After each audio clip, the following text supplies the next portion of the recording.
তুই তুই এখানে বাবা? তুই এখানে কিভাবে আসলি? আমি তোমার গাড়ির পিছে পিছে আসিস মা। কিন্তু তুই কেন এসেছিস বাবা? তোকে তো আমি আসতে নিষেধ করেছিলাম। এখন আমি আর তোর মা না, আমি আর তোর সাথে থাকতে পারবো না। তুই কেন এসেছিস বল? মা তুমি এসব কি বলছো? এই শোন, আজকে থেকে আমি আর তোর মা না, তুই এখন এখান থেকে চলে যা। তোকে যেতে বলছি, তুই যা। মা আমি হালিম কিছু খাইনি। কি বলছিস বাবা? তুই কিছু খাসনি? কেন খাসনি বাবা? এদিকে আয়। বাবা, তোর জন্য আমার অনেক কষ্ট হয়, কিন্তু তোর নানা তো আমার কোনো কথাই শুনলো না, আমাকে বিয়ে দিয়ে দিল। এখন তো আমি অন্যের স্ত্রী, সে কি তোকে মেনে নেবে বাবা? নেবে না। তুই এখান থেকে চলে যা। আমি মাঝে মাঝে গিয়ে লুকিয়ে তোকে দেখে আসবো, জিনিস দিয়ে আসবো, খাবার দিয়ে আসবো। আর তুই কেন খাসনি বাবা? তুই না খেলে তো আমার অনেক কষ্ট হয় বাবা। তুই পাগলামি করিস না, এখান থেকে চলে যা। বাবা রে, তোর নতুন বাবা চলে এসেছে, তুই এখানে লুকিয়ে থাক, একদম কথা বলবি না।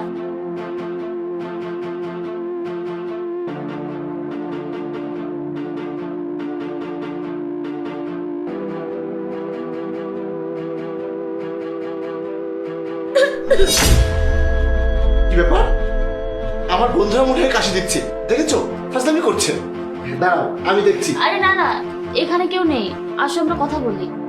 আরে কথা তো বলবোই, তার আগে ওদেরকে বের করি। দাঁড়াও।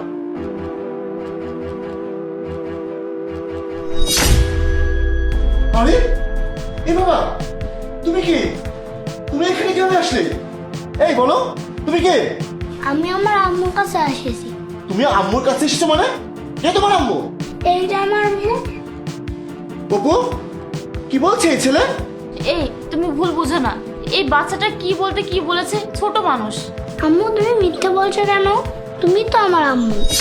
অপু, তুমি সত্যি করে বলো, আসলে সত্যিটা কি? হ্যাঁ, ও আমার ছেলে, আমি ওর মা। এই চুপ করো। তুমি আমার কাছে এত বড় একটা সত্য লুকিয়েছো কেন?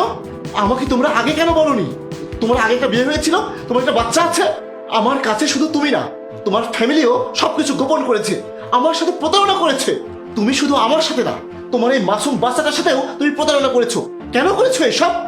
আমি তো এই প্রতারণা মেনে নিতে পারবো না। এই শোনো, আমার না একটা সম্মান আছে, আর আমি চাই না তোমার জন্য আমার সেই সম্মানটা নষ্ট হোক।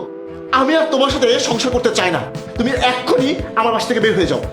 হ্যাঁ, আমি চলে যাব। আমি জানি আমি অনেক বড় অন্যায় করেছি, কিন্তু বিশ্বাস করো, আমি এমনটা করতে চাইনি।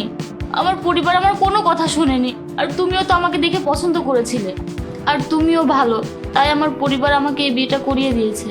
আমি নিজেই আর তোমার সংসার করব না, আমি আর অন্য কারো জীবন নষ্ট করতে চাই না। তুমি তোমার মতো সুখে থাকো। বাবা চল। দাঁড়াও বাবু, এখান থেকে তোমাকে আর যেতে হবে না। আমাকে তুমি ক্ষমা করে দাও, আমি তোমার জীবনটা নষ্ট করে দিয়েছি, আমাকে যেতে দাও। আমি আমার এই ছেলেটাকে ছাড়া থাকতে পারবো না। তুমি কি জানো, আমি এখানে চলে এসেছি, তাই আজ সারাদিন আমার এই ছেলেটা না খেয়ে আছে। আমি যখন এটা জানতে পেরেছি, আমার বুকটা ফেটে যাচ্ছে। আমি ওকে ছাড়া থাকতে পারবো না, আমাকে যেতে দাও। অপু দাঁড়াও, তুমি আমার কথা শোনো। তুমি তোমার এই ছেলেকে নিয়ে আমার এখানেই থাকবে, কারণ তুমি একজন মা, আর আমি মায়ের থেকে সন্তানকে আলাদা করার মতো পাপ করতে চাই না। আমি তো শুধু এটাই দেখতে চেয়েছিলাম, তুমি তোমার সন্তানকে চাও নাকি শুধু আমাকে চাও। অপু, তুমি প্রমাণ করেছো তুমি একজন মহান মা। তুমি আমার স্ত্রী, এর জন্য আমি গর্বিত।